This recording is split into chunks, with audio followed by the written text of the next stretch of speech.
नमस्कार, बहुत स्वागत आपके साथ मैं ललित प्रजापति। और कल एक बैठक बड़ी महत्वपूर्ण बैठक हुई, मिडिल ईस्ट को लेकर एक महत्वपूर्ण बैठक हुई। उसको लेकर चर्चा करेंगे। इससे पहले ये खबरें आ रही थी सूत्रों के हवाले से, या ये जानकारियाँ आ रही थी कि फलां सूत्रों ने ये बताया है, गुप्त कमरे में मीटिंग हुई है। इस पर भी बात करेंगे, क्या कुछ वहाँ से निकल कर आ रहा है। और ट्रंप की पीठ, ईरान की पीठ में या खामेनेई की पीठ में क्या ट्रंप ने छुरा घोंपने की कोशिश की है, क्योंकि जमावट या कहें कि जो नई सैटेलाइट तस्वीरें आई वो तो यही बता रही हैं। लेकिन ईरान ने भी दे दिया है तीखा जवाब, जो निश्चित तौर पर अमेरिका और इजराइल के लिए किसी झटके की तरह है। क्या है वो जवाब, वो भी आपको बताएंगे। इसके अलावा बात करेंगे कि दरअसल उस गुप्त कमरे में बैठक क्या हुई है। ये जो दिखाया जा रहा है इजराइल और अमेरिका की तरफ से, कुछ वैसा ही है। इन तमाम मसलों पर बात करेंगे, लेकिन सबसे पहले अपडेट आपको बता देते हैं। अपडेट बैठक का ही आपको बताते हैं कि क्या कुछ उस बैठक में हुआ है। शब्दों पर आपको बहुत गौर करना होगा।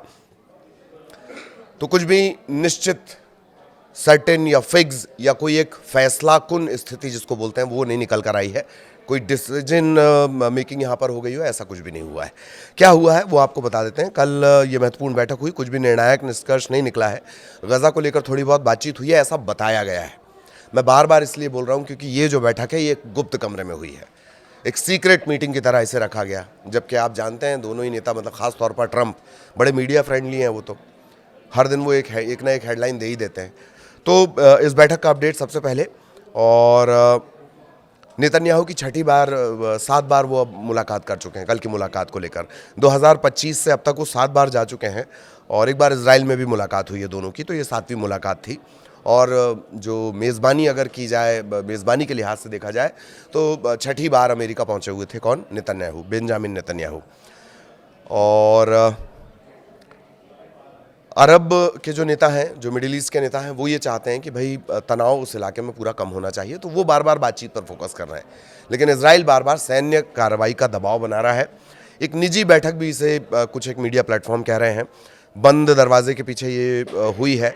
और उसके बाद ट्रंप बाहर आते हैं। ट्रंप बाहर आकर ट्रुथ पर, जिस पर वो अक्सर अपने बयान देते हैं, उस पर उन्होंने इसे शानदार बैठक बताया है।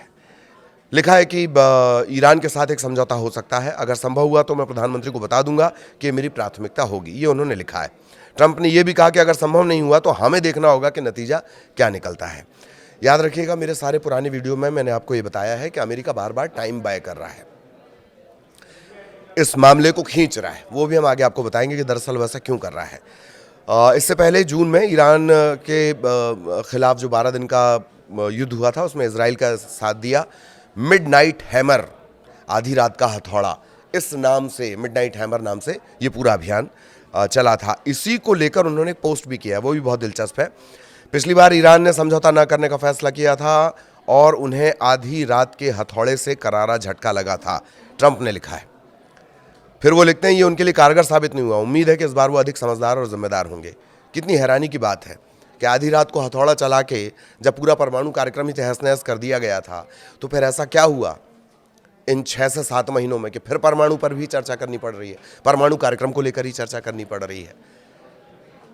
या तो ट्रंप अपने पुराने बयान भूल जाते हैं, या उन्हें जो ब्रीफ कर रहा है, उनके सोशल मीडिया को जो हैंडल करता है, वो भूल जाता है। खैर, नेतन्याहू ने बहुत कम बातचीत की है निकलने के बाद, और उन्होंने कहा है कि निरंतर समन्वय, घनिष्ठ संबंध, इस पर ये तमाम बातें जो बड़े बड़े नेताओं के बयान होते हैं। जैसे नहीं, किसी भी घटना के बाद नेता कड़ी निंदा करते हैं, तो जैसे कड़ी निंदा एक बयान है कि वो करना ही करना है, उसी तरीके से इस बैठक से निकलने के बाद कहा गया कि भी द्विपक्षीय संबंधों पर बातचीत हुई है। नेतन्याहू नहीं बोले, इसके भी कई मायने हैं। ईरान ने लेकिन ये साफ कर दिया है।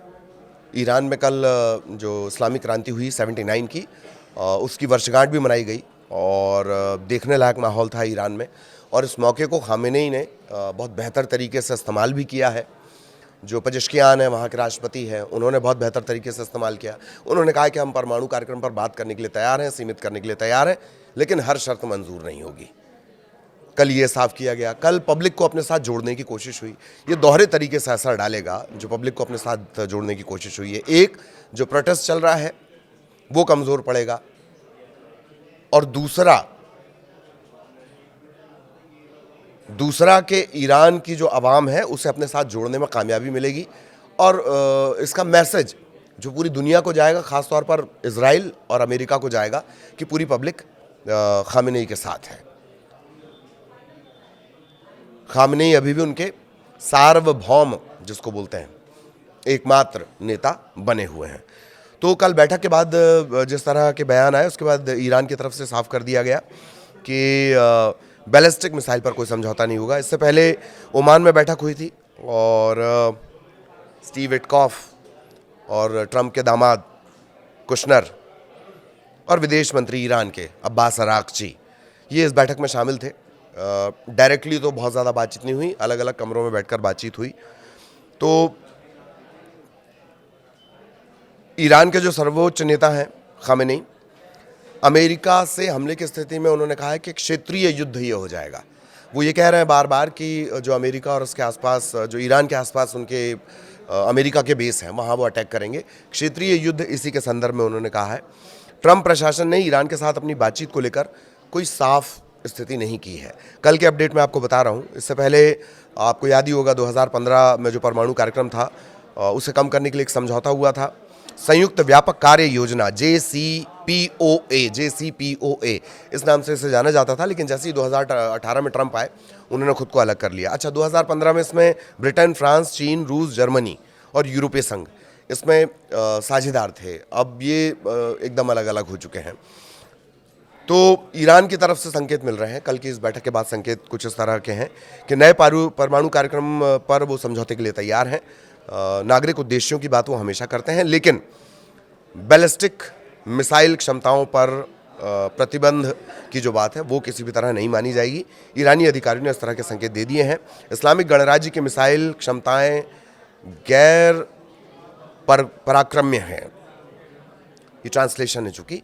तो मिसाइल को लेकर कोई समझौता नहीं होगा, ये कह दिया गया। बीच में ये बात भी आई कि भाई इतनी लंबी दूरी की मत करिए, थोड़ा कम दूरी की कर लीजिए। तो उसे लेकर भी अभी साफ ईरान की तरफ से नहीं किया गया, लेकिन बैलिस्टिक मिसाइल प्रोग्राम बंद नहीं होगा। कल जो बातचीत हुई है, अच्छा, कल अमेरिका में ही जब ये बातचीत हुई तो अमेरिका में ही अलग अलग जगहों से रिएक्शंस आए हैं कि जो अमेरिका का एक थिंक टैंक फेलो हैं बारबरा स्लाविन, उन्होंने कहा कि नेतन्याहू व्हाइट हाउस में अपनी अतिवादी मांगे लेकर पहुंचे थे। अतिवादी यानी कि आप हमला कर दो, आप ये मत करने दो, आप ये मत करने दो, आप परमाणु कार्यक्रम भी मत करने दो, आप मिसाइल भी मत बनाने दो, आप हूथी, हमास, हिजबुल्लाह इनकी मदद भी मत करने दो। तो अतिवादी मांगे से करार दिया गया है। ये भी वो कह रही हैं कि अगर उन्हें वो सब नहीं मिलता है तो वो सुनिश्चित करना चाहेंगे कि ईरान के पास किसी भी प्रकार का परमाणु कार्यक्रम ना हो और इजराइल पर हमला किया जा सके। तो ये एक बड़ी बात है। स्पष्ट रूप से जो इजरायली प्रधानमंत्री हैं वो चिंतित थे, ये अमेरिका का थिंक टैंक कह रहा है, खासकर इसलिए क्योंकि डोनाल्ड ट्रंप ने ओमान में हुई वार्ता के बाद कुछ आशावादी बातें की थीं।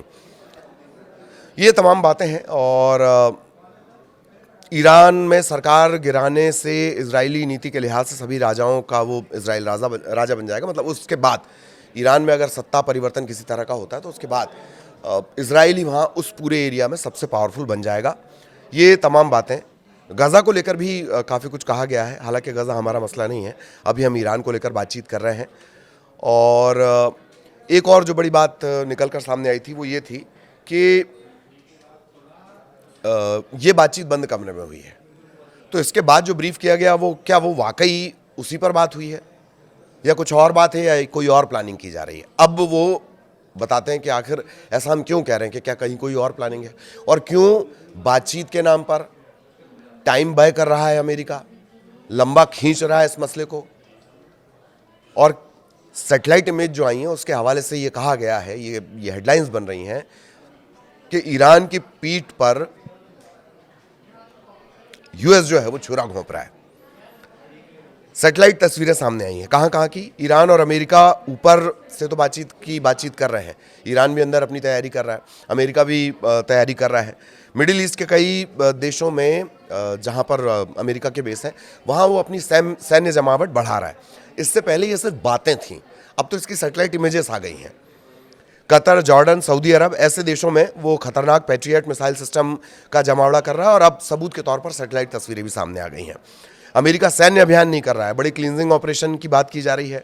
न्यूक्लियर मुद्दे पर ट्रंप बातचीत का राग पढ़ रहे हैं, ईरान भी इसके लिए राजी हो गया। फिर ये जमावट क्यों की जा रही है?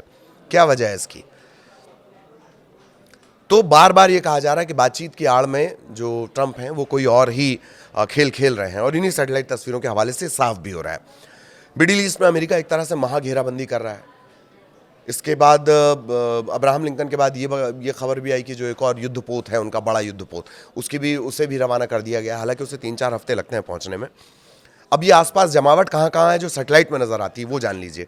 कतर का अल उदैद एयरबेस, इसी एयरबेस पे हमला हुआ था एक जून में संघर्ष के दौरान ईरान की तरफ से हमला किया गया था।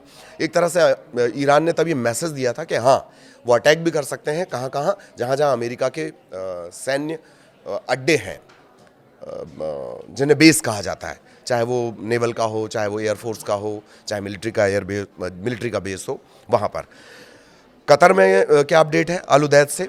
पैट्रियट मिसाइल सिस्टम MIM 104 को फिक्स ठिकानों से हटाकर M983 मोबाइल ट्रक पर लोड किया गया। मोबाइल ट्रक पर क्यों लोड किया गया? ताकि मूवमेंट आसान हो, युद्ध हो जाए, फटाक से यहाँ से उठा के वहाँ शिफ्ट करना है, ट्रकों के जरिए वो आसानी से हो जाएगा। इसके अलावा फरवरी की शुरुआत में बड़ी संख्या में यहाँ KC-135 रिफ्यूलिंग टैंकर और C-17 ट्रांसपोर्ट विमान देखे गए। C-17 का इस्तेमाल कहाँ होता है? सेना युद्ध के सामान को मूव करने के लिए, ढोने के लिए C-17 का इस्तेमाल होता है। K-135 ये रिफ्यूलिंग टैंकर है। सेना के जो ट्रक चलते हैं या जो भी असला बारूद चाहे विमान के जरिए हो, ट्रकों के जरिए हो, उनको ये रिफ्यूल करता है। जॉर्डन में क्या तस्वीर सामने आई है? फरवरी की तस्वीरों में यहाँ 17 F-15E strike eagle, A-10 Thunderbolt tank killer जिसे कहा जाता है वो, EA-18G ग्राउलर, ऐसे इलेक्ट्रॉनिक वॉरफेयर विमानों की भारी मौजूदगी नजर आई है। ये भी फरवरी की तस्वीरें हैं। सऊदी अरब में यहाँ पर प्रिंस सुल्तान एयरबेस है, भारी मालवाहक विमान C-5 गैलेक्सी, C-17, इसकी आवाजाही बढ़ी है। तो जंग के लिए इन सब का ये इस्तेमाल किया जाता है। समंदर में भी हलचल हुई है। समंदर में क्या हलचल है? USS अब्राहम लिंकन पूरे स्ट्राइक ग्रुप के साथ अरब सागर में। ये सब तस्वीरें आ गई हैं, और अब ये सिर्फ कहने सुनने की बात नहीं है, सूत्रों के हवाले से नहीं, अब इसकी तस्वीरें सामने आ गई हैं। क्योंकि इससे पहले जब मूवमेंट हो रहे थे, ख़ास तकनीक का इस्तेमाल करके इन्हें छुपा तो लिया गया, लेकिन अब जब तस्वीरों का कंपैरिजन किया जा रहा है, पुरानी जो इमेजेस निकाली जा रही हैं, अब ये क्लियर हो रहा है कि नहीं, जमावट तो है और भारी जमावट है। लेकिन ईरान भी लगातार, ईरान दरअसल ये समझ गया है कि अमेरिका की रणनीति क्या है, अमेरिका क्या करना चाह रहा है, इजराइल और अमेरिका के दिमाग में क्या है। तो ईरान भी अपने आप को तैयार किए हुए है, और उसी के मद्देनज़र ये जो तमाम जो चाहे उसका बैलिस्टिक मिसाइल वाला प्रोग्राम हो या मिसाइल तैयार कर लेना हो, 2000 मिसाइल तैयार होने की बात आ रही है, लेकिन ये उससे कहीं ज़्यादा आंकड़ा हो सकता है। कल जो वर्षगांठ थी इस्लामिक क्रांति की, 79 इस्लामिक क्रांति की जो वर्षगांठ थी, जब खुमैनी परिवार सत्ता पर आया और इस्लामी शरिया कानून वहाँ पर लागू हुआ पहलवी को हटाने के बाद, तो उसकी ये वर्षगांठ थी, और तब जो वहाँ पर जलसा हुआ है उसके बारे में मैंने शुरुआत में आपको बताई दिया। तो मिसाइल खुर्रम शहर 4, ईरान ने अपनी सबसे घातक और लंबी दूरी की मिसाइल, इसे ऑपरेशन मोड में डाल दिया। खुर्रम शहर 4 इसका नाम है।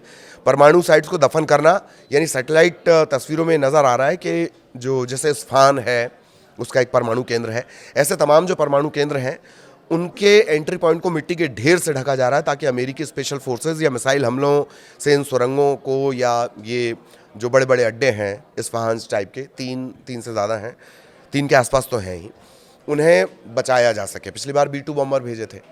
तो ये 2 महत्वपूर्ण पॉइंट कि इजराइल और अमेरिका की बैठक की अब बातें निकलकर सामने आ रही हैं, लेकिन वही बातें निकलकर सामने आ रही हैं जो अमेरिका और इजराइल बता रहे हैं। तो सिर्फ यही रणनीति हो, इस पर भरोसा नहीं किया जा सकता। जानकार भी यही कह रहा है, कुछ बड़ा होने वाला है, लेकिन ईरान भी इस बात के लिए तैयार है। अमेरिका ने भले ही पीठ पर छुरा भोंक दिया हो, लेकिन ईरान इस बात के लिए पूरी तरह तैयार है कि अगर वो युद्ध की स्थिति में है तो भारी भरकम नुकसान तो कम से कम वो पहुंचा ही सकता है। आगे ये बातचीत का ढिंडोरा, ये जो बातचीत की नूरा कुश्ती है, एक्टिंग, ये चलती रहेगी, या फिर जानकारों का तो ये कहना है कि युद्ध ही एक विकल्प के तौर पर देखा जा रहा है। उसका तरीका अलग हो सकता है, लेकिन युद्ध ही अंतिम विकल्प के तौर पे देखा जा रहा है, जानकारों का ये मानना है। क्योंकि किसी भी स्थिति में इजराइल अब उस पूरे इलाके में अपना वर्चस्व बढ़ाना चाहता है, और ईरान उसकी सबसे बड़ी बाधा है। उस पूरे इलाके में अगर सबसे मजबूत कोई है तो वो है ईरान, और यही वजह है कि इजराइल की नज़रें टेढ़ी हो चुकी हैं, और सिर्फ टेढ़ी नहीं हो चुकी हैं, अब वो यूएस के साथ मिलकर एक ऐसे प्लान पे काम कर रहा है जिसके बारे में भनक नहीं लग पा रही है, लेकिन कुछ बड़ा होने वाला है। आगे भी अपडेट आप तक पहुंचाएंगे। नमस्कार।